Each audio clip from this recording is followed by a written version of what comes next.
del Señor que 1000 fuera de ellos, decía el salmista. Y en realidad, hermanos, a pesar del calor que podamos estar sintiendo a esta hora de la tarde, es importante que siempre dediquemos un espacio a la vida cristiana dentro de lo que se refiere a la parte de la congregación, disfrutar de la comunión los unos con los otros. ¿Están listos para escuchar la palabra de Dios, hermanos? Vamos a preparar nuestro corazón a través de la oración. Entonces, buen Dios y Padre que estás en los cielos, Señor, te damos las gracias porque todas las cosas son posibles para ti y por medio de ti, Señor, subsisten. Esta tarde acá tu pueblo reunido viene con el deseo de escuchar tu bendita palabra. Somos conscientes, Señor, que lejos de ti nada podemos hacer. Y por eso queremos pedirte que nos edifiques, nos instruyas, nos capacites para toda buena obra. Y que así, Señor amado, sean añadidos a tu iglesia aquellos que has predestinado para salvación y vida eterna, de los que están en este lugar, como de los que a través de la radio y el internet escuchan. Háblanos, Señor, porque tu pueblo oye. A ti sea la gloria y la honra hoy y siempre. Amén y amén. Vamos a abrir la Biblia, hermanos. Lo vamos a hacer en el primer libro de los Reyes. Primer libro de los Reyes, capítulo número 11. Y vamos a leer a partir del versículo número 14. Si lo tienen, dicen amén. Primer libro de los Reyes, capítulo 11, versículo 14. La palabra de Dios nos dice: por lo tanto, el Señor hizo que Hadad el edomita, que pertenecía a la familia real de Edom, surgiera como adversario de Salomón. Ahora bien, durante la guerra entre David y los edomitas, Joab, el general del ejército, había ido a enterrar a los muertos de Israel y había aprovechado la ocasión para matar a todos los hombres de Edom. Joab y los israelitas que estaban con él se quedaron allí 6 meses hasta que exterminaron a todos los varones edomitas. Pero Hadad, que entonces era apenas un muchacho, huyó a Egipto con algunos oficiales edomitas que habían estado al servicio de su padre. Partieron de Madián y llegaron a Parán, donde se les unieron unos hombres de ese lugar. De ahí siguieron a Egipto y se presentaron ante el faraón, rey del país, quien le regaló a Hadad una casa y se encargó de darle sustento y tierras.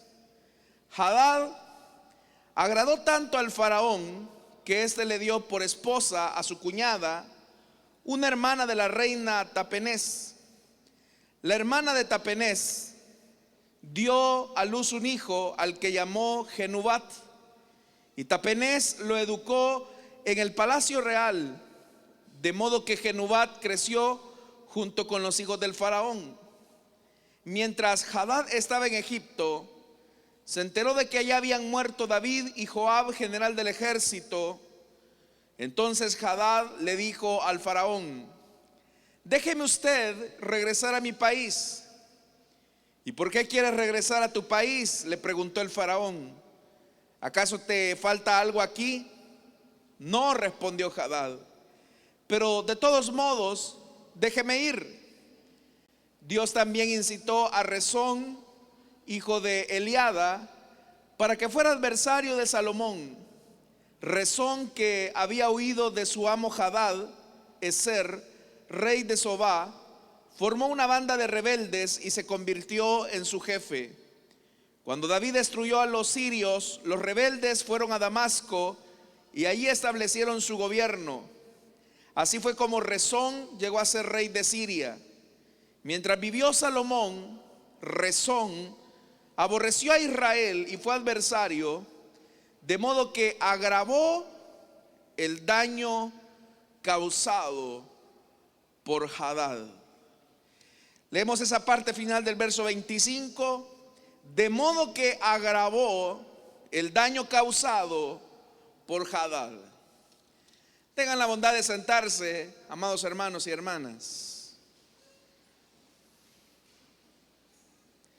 Esta tarde, hermanos, al leer esta palabra, nos damos cuenta de una verdad que resulta importante y trascendente para todos aquellos que decimos servir al Señor. Y es que nuestra permanencia en la fe cristiana depende mucho de las decisiones que vamos tomando en el día a día.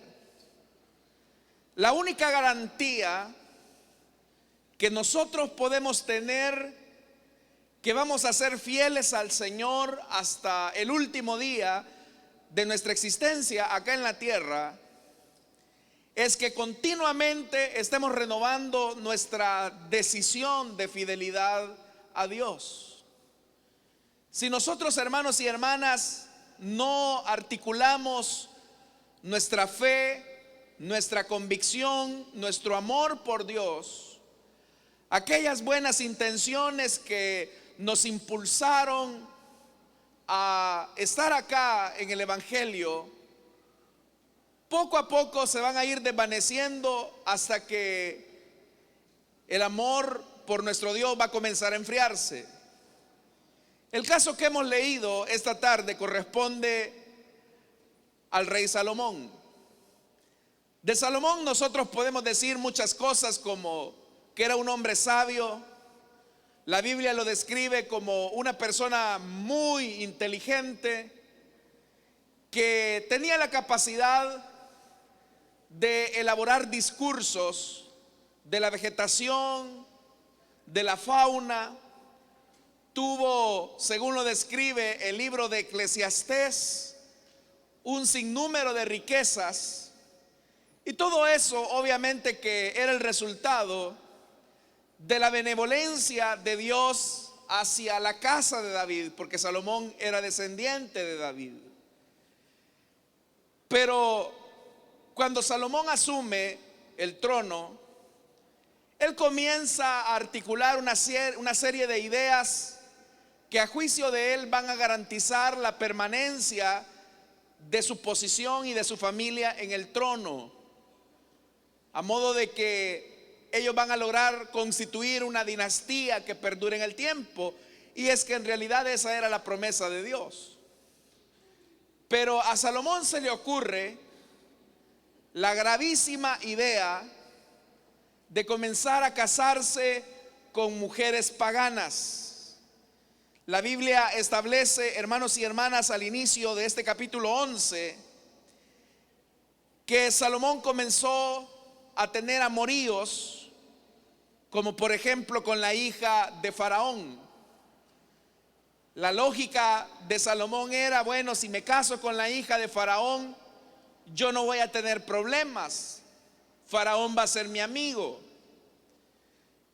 Si trato la manera de establecer esta unión matrimonial con la hija de Faraón, Israel va a estar libre de problemas. Entonces, hermanos y hermanas, lo que Salomón hace es que comienza a apoyarse en su propia prudencia, cuando la misma escritura, es más, el mismo proverbio nos dice que no debemos de apoyarnos en nuestra propia prudencia, porque podemos equivocarnos. La idea parecía lógica. Si Salomón se casaba con la hija de Faraón, eso iba a garantizar cierto nivel de estabilidad para el reino. Pero lo que Salomón no midió fueron las consecuencias a largo plazo. Porque una decisión así como esa, aunque parecía lógica, no era, hermanos y hermanas, el deseo de Dios. Es más, la palabra de Dios había prohibido categóricamente los matrimonios entre descendientes de Abraham con pueblos paganos. Es decir, que los israelitas no debían de casarse con gentiles, ellos debían de unirse entre ellos mismos. Pero ahora a Salomón se le ocurre esa idea de casarse con la hija de Faraón. Recientemente, hermanos y hermanas, y cuando hablo recientemente en esta historia, habían pasado algunos siglos desde que Israel había salido de la esclavitud en Egipto y ahora estaban viviendo en su propia tierra. Quiero que piense por un momento qué significó para Israel cuando llegó el anuncio oficial de Salomón diciendo: Su Majestad el rey Salomón ha contraído nupcias con la hija de Faraón. Si de algo podemos estar seguros, es que cuando el pueblo de Israel escuchó Faraón, Egipto, la hija de Faraón, el primer recuerdo que se le vino a la memoria a Israel fue el de su esclavitud. Y era lógica la pregunta del pueblo: ¿cómo es que nuestro rey se está casando con la hija de un descendiente que oprimió con severa esclavitud a nuestros antepasados? ¿Cómo es que se le ocurre a Salomón, con toda su inteligencia política, crear una conexión tan íntima, una relación tan cercana con la hija de quien en el pasado había sido los verdugos de su pueblo? Y probablemente Salomón, hermanos y hermanas, se dejó deslumbrar por la belleza de aquella mujer. Pero Salomón no solamente hizo eso, no solamente se casó con la hija de Faraón, dice que se casó con moabitas, con amonitas. Todos sabemos que Moab y Amón, hermanos y hermanas, eran descendientes de Lot y de sus hijas. Es decir, que se estaba casando con las hijas de un incesto. Es cierto que usted recordará aquel pasaje, ¿verdad?, de la Biblia, cuando Lot y sus hijas salen de Sodoma y Gomorra, y cuando salen aquellas dos con su padre, su madre queda en el camino porque no fue fiel a la promesa que Dios les había hecho. Al darse cuenta aquellas dos muchachas que estaban solas con su padre, ellas dijeron: mira, nuestro papá ya es viejo, no tenemos esposo, así que lo que vamos a hacer es que vamos a embriagar a nuestro padre, y una noche te vas a acostar tú con nuestro padre, y otra noche yo me voy a acostar con él, para que así podamos tener descendencia. De esa decisión surgieron, hermanos y hermanas, los pueblos de Moab y Amón. Es decir, que la existencia de estos pueblos son el resultado de un incesto. Y ahora resulta ser que Salomón se ha venido a casar con descendientes de gente que son el resultado de un incesto. ¿Qué es lo que estamos viendo en Salomón? Una actitud de querer sobrepasar los límites.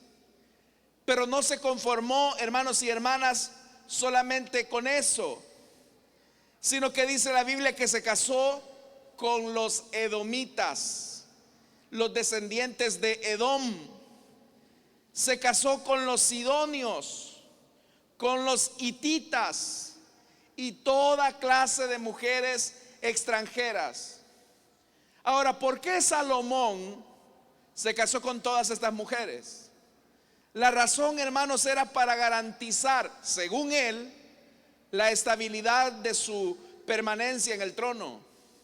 Él decía así: bueno, si yo me comienzo a casar con las hijas de estos reyes, yo voy a tener medianamente estabilidad en mi reino.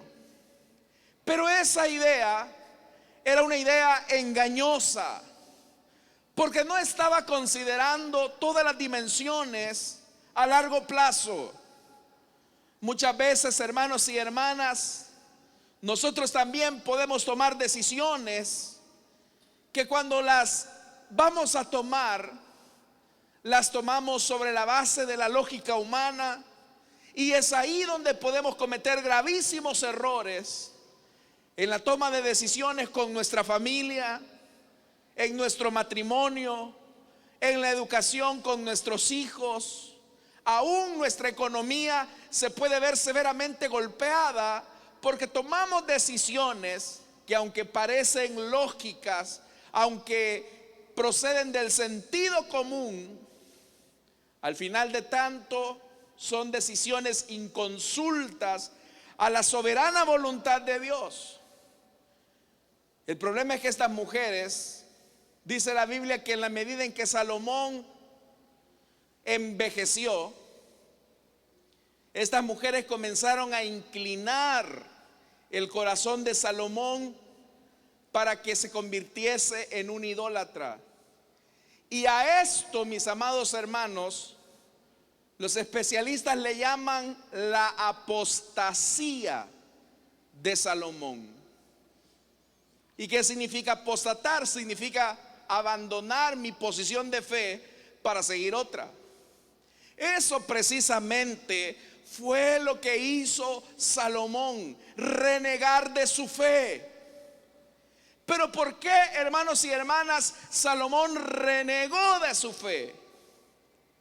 Porque no renovó su determinación de fidelidad al Señor. Entonces, ¿qué puede conducir a un cristiano, a una cristiana, a la infidelidad a Dios? Que no renueve su determinación de fidelidad a Dios todos los días. Dios, hermanos y hermanas, está esperando que seamos fieles, no por una temporada, porque hay personas que pueden ser fieles acá en la iglesia y no quiebran un solo plato. Usted los ha visto. Pero fuera de la iglesia dejan mucho que desear. ¿Por qué pasa esa incongruencia? ¿Por qué ocurre eso? Porque la fidelidad a Dios, hermanos y hermanas, debe de ser una determinación de todos los días.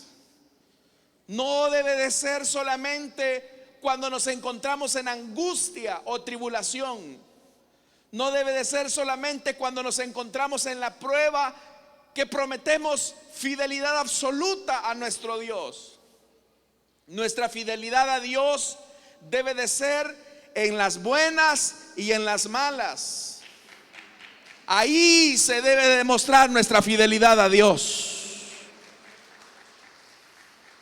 Lamentablemente, cuando no renovamos nuestra determinación de fidelidad a Dios y tomamos decisiones guiados no por la sabiduría divina, sino que apoyados por nuestra propia prudencia, es cuando nos equivocamos.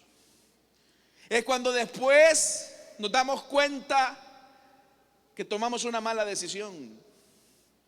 Y acá, mis estimados hermanos y hermanas, todos podríamos dar testimonio de alguna vez en nuestra vida cuando tomamos decisiones erradas a causa de habernos alejado de esa determinación. Obviamente que todo tiene su consecuencia, y vea lo que dice el versículo 14 con el que iniciamos la lectura. Por lo tanto, oiga esto, por lo tanto, el Señor hizo que Hadad, el edomita,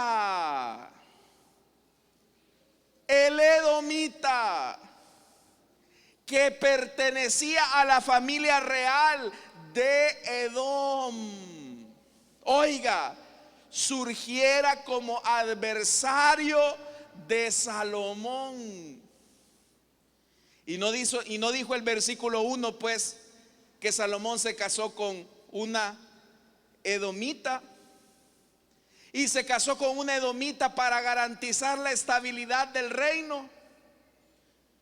En su análisis él dijo: me caso con una edomita y así no tengo problemas con los de Edom, son mis cheros, son mis amigos.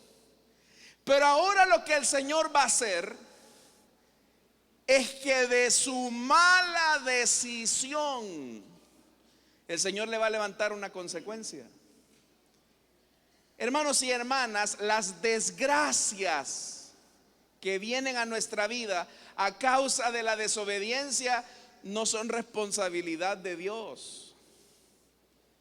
Muchas veces las personas, cuando se encuentran en situaciones de crisis, dicen: yo no entiendo por qué Dios permite que me pase esto. Yo no entiendo por qué el Señor ha permitido que esta desgracia llegue a mi vida. Dios no tiene nada que ver en eso.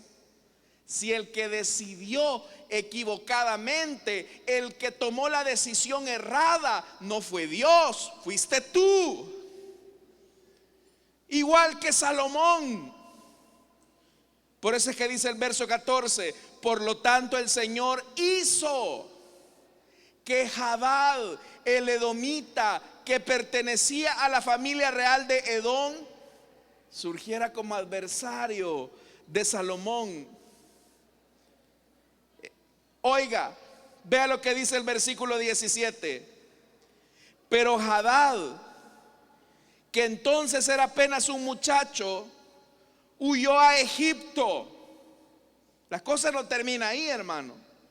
Con algunos oficiales edomitas que habían estado al servicio de su padre, partieron de Madián, llegaron a Parán, donde se les unieron unos hombres de ese lugar. Oiga, de allí siguieron hacia Egipto y se presentaron ante el faraón, rey del país. Y ve lo que hizo Faraón. Faraón sabía que Hadad era adversario de Salomón. Faraón era el suegro de Salomón. ¿Y cuál fue la pensada de Salomón? Si hago a Faraón mi suegro, tengo el problema resuelto con Egipto. Pero si hay algo, hermanos y hermanas, que podemos aprender de este pasaje, es que, como popularmente dice el dicho, mal paga el diablo a quien bien le sirve. Cuando nosotros decidimos poner nuestra confianza en nuestra prudencia, cuando nosotros decidimos vivir la vida a nuestra manera, téngalo por seguro que la consecuencia tarde o temprano nos va a llegar a tocar la puerta. Y después no vayamos a decir: Señor, ¿y por qué permites esto? Entonces, ¿qué hizo Faraón? Faraón tenía que mostrar su lealtad a Salomón. Faraón tuvo que haber dicho: bueno, este Hadad le está haciendo la vida imposible a mi yerno Salomón.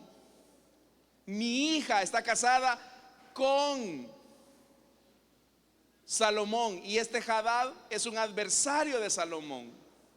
Pero vea lo que hace Faraón, hermano. Vea lo que dice el versículo 18. Y se presentaron ante el faraón, rey del país, quien le regaló a Hadad una casa. Oiga, Faraón le regaló una casa y se encargó de darle sustento y tierras. ¿No hubiese sido lo más lógico que Faraón, por el parentesco que tenía con Salomón, apresara a Hadad, que le estaba haciendo la vida imposible en su reino? ¿Por qué Faraón le está dando a un enemigo de Salomón todas estas cosas.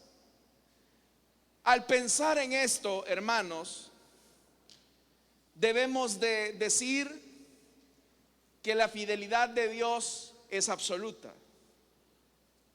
Dios, hermanos y hermanas, mantiene su palabra en lo que ha dicho. Dios no va a cambiar, Dios no va a tener reveses.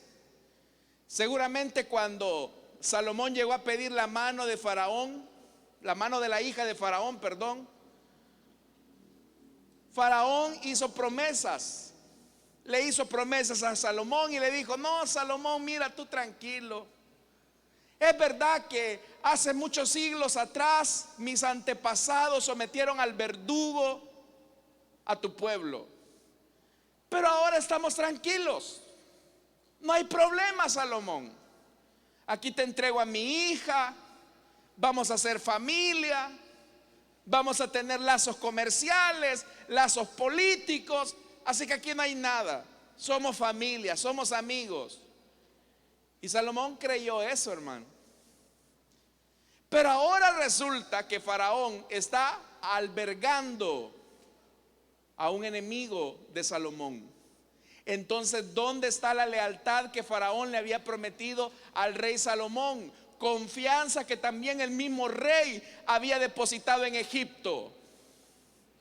Bueno, ahí se cumple la palabra, que no debemos de poner nuestra confianza en la palabra de los hombres, porque los hombres pueden decir una cosa ahorita, pero después, hermanos, eso mismo que estaban diciendo que no harían es lo que terminarán haciendo. Tal vez usted habrá escuchado, ¿verdad?, de hombres que le dicen a las jovencitas: mira, yo te amo, yo por ti daría todo, bajaría la luna y las estrellas y te las traería a tus pies, mi princesa, le dicen. Yo por ti soy capaz de ir hasta el fin del mundo. Y viene la muchacha y dice: ay, qué lindo, mi príncipe azul apareció. Pero con el pasar del tiempo el príncipe azul se convierte en sapo, porque cuando ya son esposos o cuando ya la tiene, no quiere hacer nada por ella, o lo que es peor, le es infiel. ¿Cuántas veces no ha existido eso, hermano, de que los hombres le dicen a las mujeres: tú eres el amor de mi vida, mi muñeca, no hay otra mujer como tú eres la única, la madre de mis hijos? Pero ese mismo cuento le viene repitiendo a un montón de mujeres ya, hermano. ¿Sabe por qué pasa eso? Porque si una característica tiene el ser humano es que es mentiroso. El ser humano puede cambiar. El ser humano, hermanos y hermanas, es cambiante. Hoy tal vez alguien le puede estar diciendo a usted: no, si tú eres mi amigo, mi amigazo, yo daría todo por vos. Y usted entrega toda su confianza y resulta ser que ese gran amigazo se convierte en un Judas para usted. ¿Sabe por qué pasa eso? Porque cuando determinamos nuestra confianza en nuestra propia prudencia y en el brazo del hombre, terminaremos siendo defraudados siempre. Pero cuando ponemos nuestra confianza absoluta en el Señor, Él nunca va a quebrantar su bendita palabra. Él va a sostener sus promesas y las cumplirá siempre a su pueblo. Entonces usted decide a quién creerle. ¿A quién le cree usted? ¿En quién pone su confianza usted?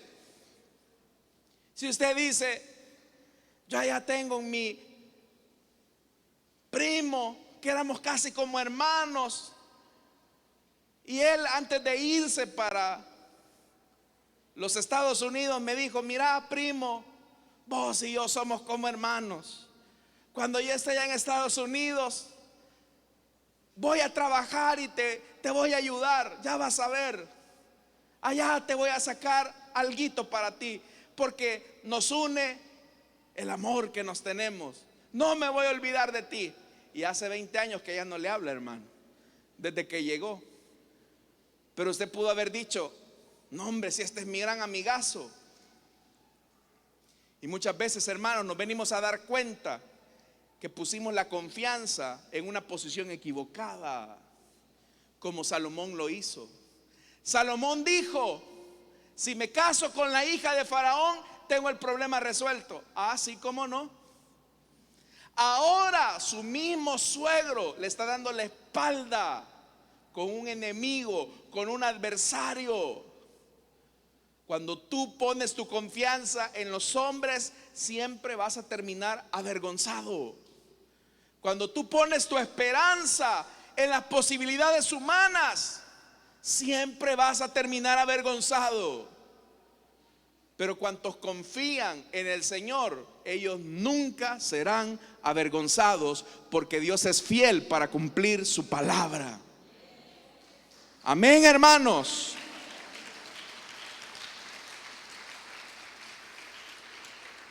Entonces, la primera consecuencia de Salomón, que lo que Dios hace es que se dé cuenta por una manera dura que su desobediencia le va a traer consecuencias graves. El alejarse de Dios siempre trae consecuencias graves.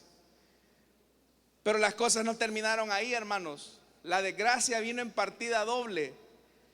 Vea lo que dice el versículo. Vea esto, hermano, verso 19. Hadad agradó tanto al faraón que éste le dio por esposa a su cuñada, una hermana de la reina Tapenés. Oiga lo que ahora está haciendo el faraón: le está dando su cuñada a este que es enemigo de Salomón. Pero me llama la atención lo que dice el versículo 19: le agradó tanto al faraón.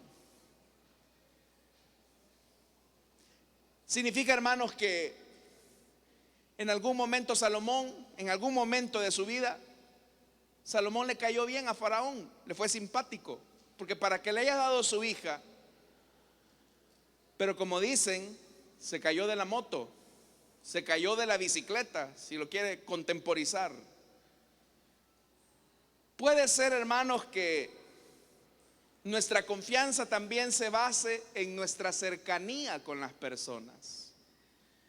Y tratamos la manera de procurar esa cercanía con las personas con la intención de sacar un beneficio. Como ya le dije, Salomón se casó con la hija de Faraón para tener a Faraón de cerca. Y hay gente que dice: bueno, si yo me enjollo con el jefe, él me va a promover a un mejor puesto de trabajo. Si yo trato la manera de ser el sobaleva del dueño de la empresa, me va a dar un aumento a mi salario. Si yo trato la manera de congraciarme con esta persona, él me va a abrir esta oportunidad. Muchas veces, hermanos, queremos conseguir bendiciones por las vías incorrectas. Dios, hermanos y hermanas, es un Dios todopoderoso. Así que tú no pongas la confianza en que tienes cuello con el gerente. No pongas su confianza, hermano, en que usted es un íntimo amigo del dueño de la empresa. No ponga su confianza en esas cosas. Por eso es que Jesús, hermanos y hermanas, al hablar del tema de la autoconfianza, Él lo colocó haciendo una referencia a las cenas que se hacían en la época. Dice: cuando tú seas invitado a una cena, le dice Jesús, no busques los primeros asientos. No vaya a ser que el anfitrión de la casa te mande hasta atrás y tú salgas avergonzado. Mejor, dijo Jesús, quédate hasta atrás. Y si estando atrás el anfitrión te dice: hey, amigo, siéntate aquí adelante, te darás cuenta que hiciste lo correcto y que no pusiste tu confianza en la cercanía. A veces, hermanos y hermanas, yo me recuerdo un hermano hace mucho tiempo ya, que él se jactaba que tenía una íntima relación con un funcionario público. Y cuando este hombre llegó a esa posición de gobierno, él dijo: hoy sí mi amigo me va a conseguir un puesto. Hoy sí mi amigo me va a abrir la oportunidad para tener empleo, porque él y yo hemos sido uña y mugre. ¿Y qué resultó? Que pasó un periodo y no lo llamó. Y vino y le dijo: mira, teneme paciencia, que en el siguiente periodo, es que ahorita en este primer periodo que hice, pues las cosas estaban un poco difíciles y yo no puedo meterte de un solo, porque ¿qué va a decir el sindicato? En el siguiente periodo te meto. Ganó el segundo periodo y no pasó nada. Ganó el tercer periodo y no pasó nada. Pasó el cuarto periodo y no pasó nada. Y aquel hombre decepcionado, frustrado, porque era de esos hermanos y hermanas que cuando es campaña electoral ahí anda detrás de ese hombre, o andaba, hoy ya no. Y él dijo: no, si es que yo lo apoyé, no, si es que yo estuve ahí con él, no, si es que yo estuve ahí en la campaña. ¿En quién pusiste la confianza? La puso en el hombre, en la palabra del hombre. Pero nuevamente, hermanos y hermanas, si nuestra esperanza es lo que diga un ser humano, si nuestra esperanza es lo que tiene otra persona, tarde o temprano vamos a salir humillados. Si algo tenemos que entender los cristianos es que Dios no comparte su gloria con nadie. Dios no comparte su gloria con nadie. Así que la pregunta esta tarde sería: ¿en quién está poniendo su confianza usted? Si usted está poniendo su confianza en el hombre, desde ya le digo, va a terminar decepcionado, frustrado. Pero si usted pone su confianza totalmente en el Señor, hermanos y hermanas, hará resplandecer su justicia sobre usted. ¿Cuántos confiamos en el Señor, hermanos? Entonces, nuestra confianza debe de traducirse en una determinación por serle fiel a Él. Las cosas no terminaron ahí. Vea esto, verso 20. La hermana de Tapenés dio a luz un hijo al que llamó Genubat, y Tapenés lo educó en el palacio real, de modo que Genubat creció junto con los hijos del faraón. Ahora Faraón se va a inclinar más por Genubat, porque este había sido compañerito de los hijos del rey. Entonces, ¿cómo iba a quedar Salomón? Salomón le apostó al lado equivocado. Salomón dijo: bueno, si me caso con la hija de Faraón, ya tengo resuelto todo. Te equivocaste, mijo. Y aparte que te equivocaste, esta muchacha te va a arrastrar a la idolatría. Quiero decirle algo. ¿Sabe cuándo comienza la idolatría en el corazón de las personas? Cuando su confianza ya no está absolutamente en Dios. Cuando usted ya no confía absolutamente en el Señor, su corazón se abre a toda forma de idolatría. Y eso fue lo que hizo Salomón. Usted sabe la historia. Salomón, hermanos y hermanas, fracasó porque puso su confianza donde no debía. Entonces dice la Biblia, verso 21: mientras Hadad, el enemigo de Salomón, estaba en Egipto, se enteró de que ya había muerto David y Joab, general del ejército. Entonces Hadad le dijo al faraón, oiga lo que le dijo: déjeme usted regresar a mi país. ¿Y por qué quieres regresar a tu país?, le preguntó el faraón. ¿Acaso te falta algo aquí? No, respondió Hadad. Pero de todos modos, déjanos ir, déjame ir. Pero ¿a qué iba a ir Hadad, hermano? A hacerle la vida de cuadritos a Salomón. Hadad le está pidiendo permiso a Faraón: dame chance de regresar a la tierra. Y aunque la Biblia no lo dice, la Biblia no nos da muchos detalles, pero el versículo 25 nos dice que Hadad le hizo mucho daño a Salomón. ¿Pero por qué le hizo mucho daño? Porque Hadad venía con la cobertura de Faraón. Y Salomón, cuando se dio cuenta de eso, terminó tan decepcionado, tan frustrado, porque entonces llegó a la conclusión: de nada me sirvió alejarme de mi fidelidad al Señor y de poner mi confianza en el hombre. Quiero decirle algo, estimado hermano y hermana: cuando nos alejamos del Señor, somos nosotros los que vamos a terminar tristes, decepcionados. ¿Sabe que hay gente, hermanos, que cuando se aleja de la iglesia dice: no, a mí la iglesia no me va a hacer falta, a mí la iglesia es por gusto, me he desencantado de los hermanos? Y comienzan, hermanos, a decir tonteras como, fíjese las tonteras que se dicen: no, si yo no voy a la iglesia porque ahí hay muchos hipócritas ahí. Yo le pregunto algo a usted: ¿y en su trabajo no hay hipócritas, hermano? ¿Pero por qué si va? ¿Por qué si va a su trabajo si ahí también hay hipócritas? El tema no es tanto, hermanos, quienes están a nuestro alrededor. El tema no es tanto quienes conviven con nosotros. El tema es que aquí nuestra fidelidad a Dios es porque Dios nos amó a nosotros primero. No depende de que si aquel hizo algo, que si el otro dejó de hacer. Mi fidelidad debe de estar puesta en el Hijo de Dios. Puede ser que los hombres mientan, incluso puede ser que los ministros de Dios fallemos, hermanos y hermanas, pero si hay alguien que no falla, es nuestro Señor, que fue el que nos hizo el llamamiento para permanecer en fidelidad a Él. Amén, hermanos. Entonces permanezca fiel. Permanezca fiel.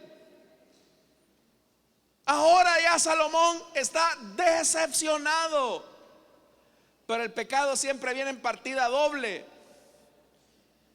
La consecuencia, dice el verso 23, Dios también incitó a Rezón, hijo de Eliada, para que fuera adversario de Salomón. Rezón, que había huido de su amo Hadad, o sea que este estaba emparentado con Hadad. Hadadezer, rey de Sobá, formó una banda de rebeldes y se convirtió en su jefe. Cuando David destruyó a los sirios, los rebeldes fueron a Damasco y ahí establecieron su gobierno. Oiga lo que dice el verso 25. Así fue como Rezón llegó a ser rey de Siria. Mientras vivió Salomón, Rezón aborreció a Israel y fue su adversario, de modo que agravó el daño causado por Hadad. Este Rezón le vino a poner la cerecita al pastel. Ahora, yo le pregunto algo: ¿valió la pena que Salomón se hubiese casado con tanta mujer? No, no valió la pena. Yo quiero hacerte la pregunta a ti, sinceramente: ¿valió la pena que le hayas creído a ese hombre que te dijo que por ti iba a dar la vida? Y a la vuelta de la esquina se convirtió en un maltratador, en un abusivo, en un infiel, en un sinvergüenza, en un pícaro. ¿Valió la pena, estimado muchacho, que le hicieras caso a otro grupo de vagos que te dijo: no, si aquí vas a tener familia, vas a estar seguro, si tú tienes un problema, nosotros vamos a responder por ti? ¿Valió la pena? Porque a la hora de las consecuencias, todos aquellos que te dijeron que iban a estar contigo te han dado la espalda. Y hermanos y hermanas, las personas nos pueden dar la espalda, nuestros amigos nos pueden dar la espalda, nuestra familia nos puede dar la espalda, nuestras amistades nos pueden dar la espalda. Pero si hay uno que jamás nos va a dar la espalda, es nuestro Dios, hermanos y hermanas. Es nuestro Señor, porque Dios es fiel.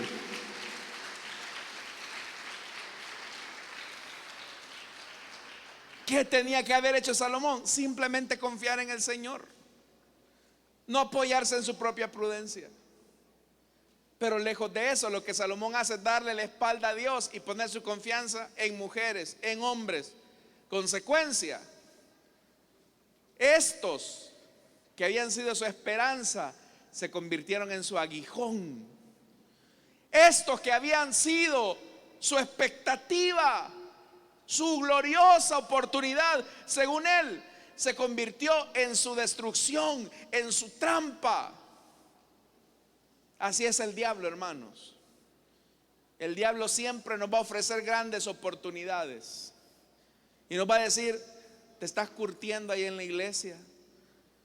No, hombre, ¿qué estás haciendo ahí? Estás perdiendo tu juventud, desperdiciándola. Aquí está lo bueno de este lado, ven, pásate, ven. Y allá va, como dice el dicho, ¿verdad? Juan, vendeme, ¿verdad?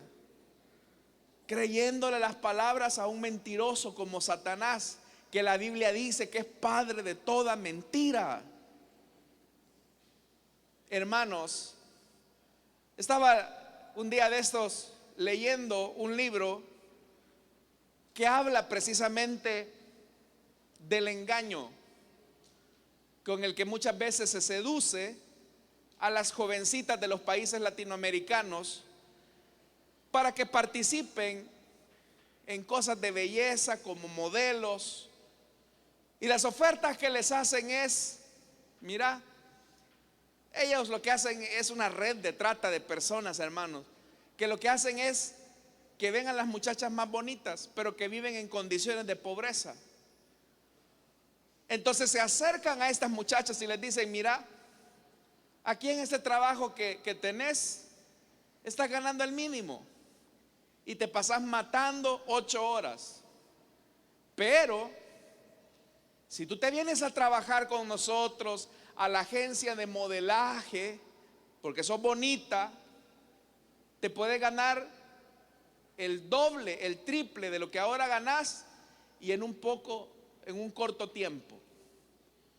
Y lo único que tienes que hacer es posar para la cámara, es posar para una cámara fotográfica, de video, lo que sea. ¿Y cuántas muchachas no hay, hermanos y hermanas, que seducidas por eso dicen: hombre, si aquí en este empleo que tengo me están pagando el mínimo, y en este empleo solamente porque enseño un poco mi cuerpo me van a pagar 3 veces más? Hay gente que cae en la seducción y dice, ponen su confianza en eso. Y el resultado, hermanos y hermanas, es que terminan secuestrando a estas muchachas para que sean parte de las mujeres de los narcotraficantes. Así engañan a muchas muchachas, por ejemplo, en América del Sur y en países donde el narcotráfico, como México, es bastante fuerte. Llegan las personas, hermano, llegan hasta de traje y le llegan diciendo: mira, sos una mujer bonita y yo vengo representando una agencia de modelaje y tú te puedes ganar este dinero. Mira, aquí te doy este dinero. Y las muchachas le creen, pero no saben que le están vendiendo su alma al mismo diablo, porque así también aparece Satanás vestido como ángel de luz y les hace creer que todo lo tienen fácil. Hermano y hermana, si algo yo le puedo decir es que todo aquello que sea fácil, dúdelo, hermano. Aquello que le digan a usted: esto lo vas a conseguir en un 2x3, dude de eso. Y leyendo, como le decía esto, uno de los testimonios de las jóvenes decía que así comenzó. Una de las víctimas decía que vivía en una zona rural de Colombia y precisamente, hermanos, por la misma pobreza, en la que vivía fue presa fácil de estos hombres. ¿Y sabe cuánto tiempo vivió en la casa de un narcotraficante? Ella lo cuenta en su testimonio. Vivió 10 años. Secuestrada 10 años, lejos de su familia, sirviendo como esclava sexual, no solo de uno, de un montón de hombres.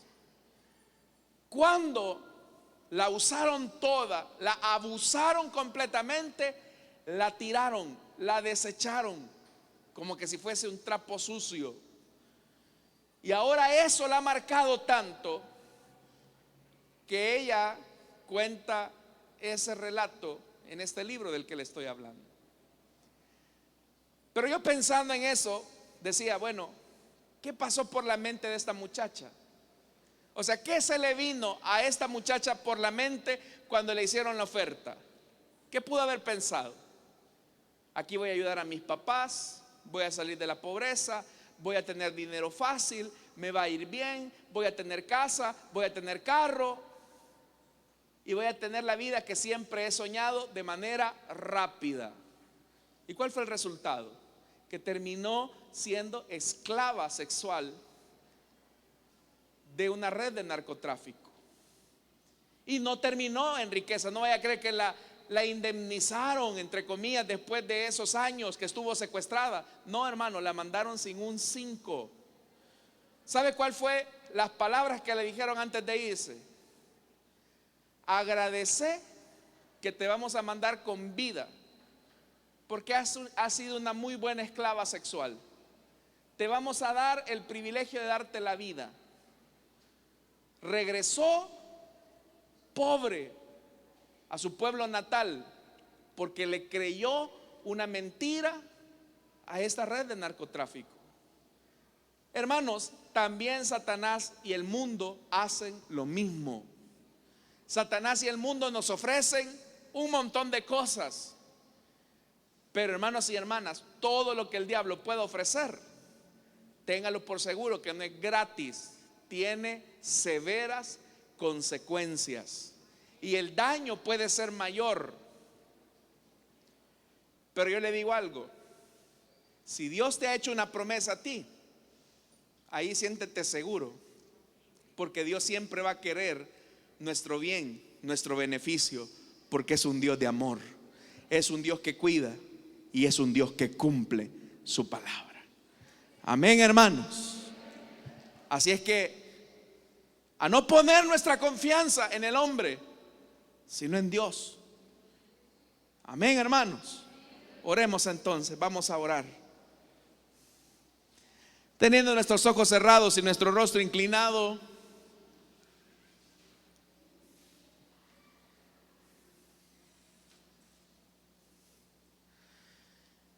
hermanos, si algo podemos aprender de la vida de Salomón es que cuando ponemos nuestra confianza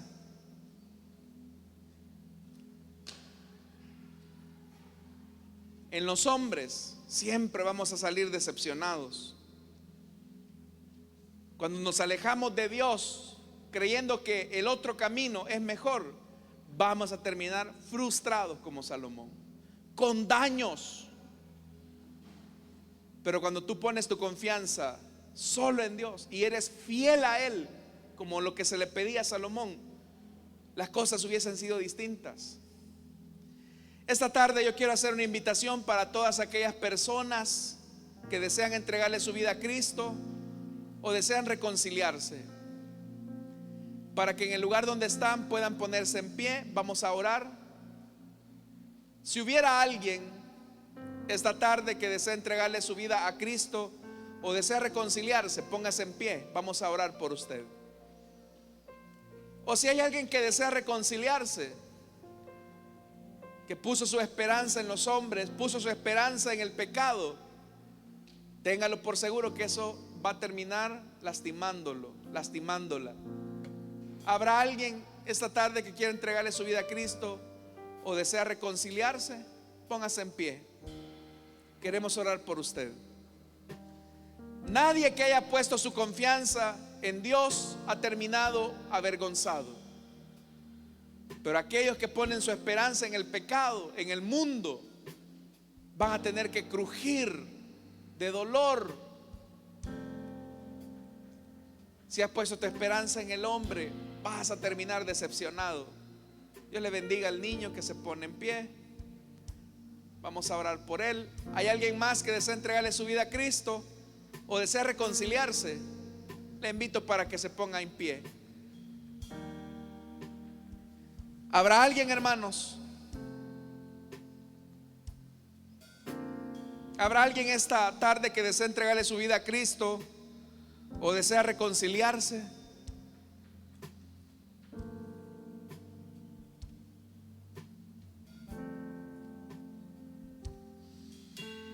Vamos a orar por esta vida. Pero si en lo que estamos orando hay alguien que desea entregarle su vida a Cristo, póngase en pie, hermano. Amigo, amiga. No pongas tu esperanza en el hombre. No pongas tu esperanza en las palabras humanas. No te apoyes en tu propia opinión, en tu propia prudencia, porque vas a fracasar. Más bien pon tu esperanza en el Señor. Oremos. Padre que estás en los cielos, Señor, esta tarde venimos delante de ti a poner la vida de este jovencito.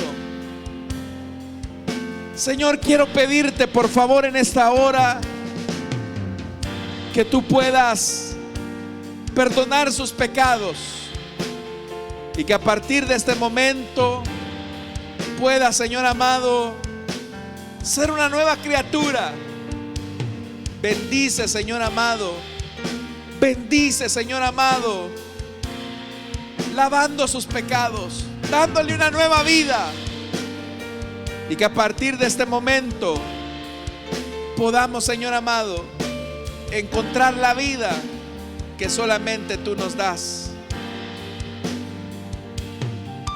Que Él, Señor amado, sea un instrumento de bendición y pueda así cumplir el propósito por el cual lo llamas. Ayúdanos a nosotros, Señor, para no poner nuestra esperanza en el hombre, para no confiar en nuestra propia prudencia, sino para renovar nuestra determinación a ti. Y así, Señor, poder ser siempre fieles a tu palabra. Sabemos, Señor, que si ponemos nuestra esperanza en ti, no seremos avergonzados. En Cristo Jesús. Amén y amén. Amén. Vamos a orar por esta vida también que se incorpora, hermano. Padre, siempre tú tienes un último momento. Yo quiero pedirte, Señor, que perdones también esta vida, que en el último momento, Señor, tú la has traído. Señor, lávala en tu sangre, límpiala, dale vida nueva, y que a partir de este momento pueda poner toda su confianza en ti. Señor amado, tú eres un Dios que no falla y que permanece fiel. Así que dale vida nueva en Cristo Jesús. Amén y amén. Amén, hermanos. Les damos la bienvenida. Gloria al Señor. Pueden pasar a que les tomen sus datos.